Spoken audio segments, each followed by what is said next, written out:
Hello, my name is Janice Doherty. Why do paedophiles target disabled children like Holly Greg and my son Sebastian? Well, when you insert the first word, which is always omitted, into the expression ritualistic child sex abuse, you get your answer.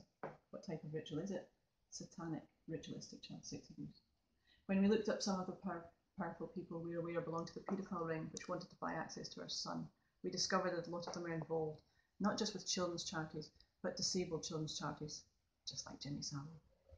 The reason for targeting disabled children is that mentally disabled children are without sin. They are sweet and innocent and loving and dependent. It is this that Satanists hate and want to destroy. A mentally disabled children has offered their free will to God before birth. That's why abortionists are so keen to kill all Down syndrome children within the first 3 months of life. In Britain, you're expected to want to take the test to learn if your child has Down syndrome.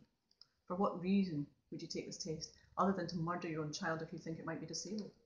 And does anyone really stop to question whether a disabled child would be such a disaster anyway? The brainwashing we're constantly told is that a disabled child is an inferior quality of life. A disabled child is a burden, and quite frankly, we don't need that extra hassle, do we? But it's all a load of rubbish. My son is happy. Yes, he does drive his little sister mad by chewing her Playmobil, but then she does have a tendency to leave a Hansel and Gretel trail of it lying about behind her wherever she goes. And yes, it took me a little while to accept his Andrix puppy routine of unrolling the lavatory paper across the floor, but got to check the family of 4 children, so there's always plenty of things to mop up, and unusable lavatory paper does not go to waste. And his spate of releasing the pets from their cages caused problems on a few occasions, when the rabbit bounded about the kitchen or the guinea pigs were running about the bedroom, and Wolfie the dog thought he was really in luck one time when we all came in from the garden to find a chicken popping its head round the kitchen cupboards. But there isn't a single fight between him and his siblings when they're calling each other names or shouting at each other. When he gets into trouble, he doesn't know why. His wee face crumbles and he just feels so mean for telling them off. He has no malice and no unkindness. His little brother's first word was his name, Se. He can't pronounce the B yet.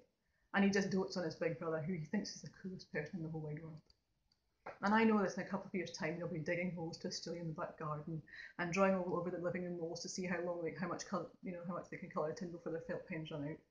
And I know that they'll be having competitions to see who can eat as many chocolate brownies as possible without being sick. But no matter how much his brothers and sisters change, Seb will always be there for them.